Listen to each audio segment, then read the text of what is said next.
A federal judge tonight is weighing whether to stop the surge of agents into Minnesota. Judge Kate Menendez echoed the urgency of the moment, indicating she would rule quickly, saying, if I had a burner in front of my front burner, this would be on it.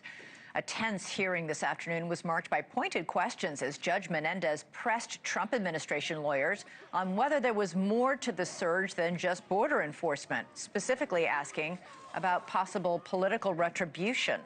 But the judge also asked lawyers for the state how federal agents enforcing federal laws rises to the level of a violation of the Constitution. One opinion that is not likely to draw objections from either side was the judge's declaration that we are in, quote, shockingly unusual times, end quote. Joining us now to discuss, former Trump attorney Bill Brennan and former federal prosecutor Neama Rahmani. Neama, I'm going to start with you. The state asked the judge to issue a temporary restraining order today, not tomorrow, not next week, today. They're not going to get it. The chances are she won't rule until Wednesday at the earliest. What do you think she'll do?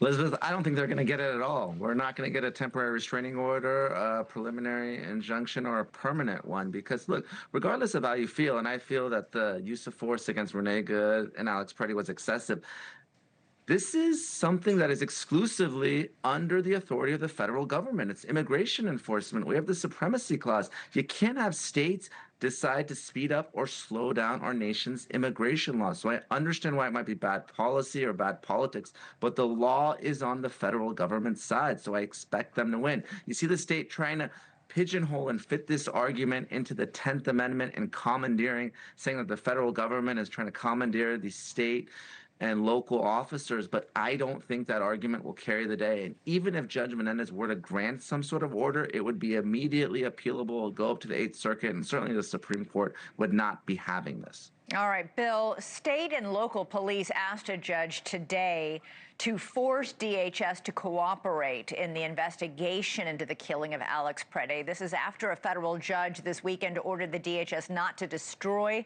or alter evidence. This is an extraordinary level of obfuscation, I guess, on one side and distrust on the other.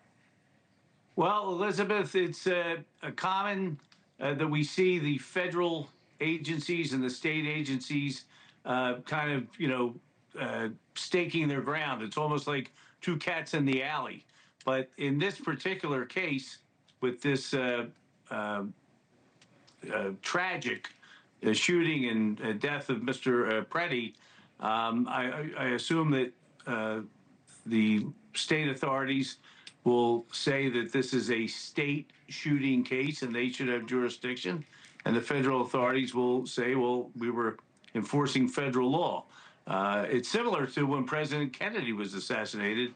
You know, the body was rushed out of Dallas and the local authorities said this is a Texas murder case, we should have jurisdiction. So I think that's what the underlying arguments will be. But I agree with Neama on the general concept that if you take the two fatal shootings that we've seen recently out of the picture and just look at what's happening there, it's federal agents enforcing federal law.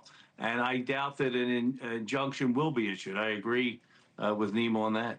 Neama, usually don't state and local police investigate suspected homicides?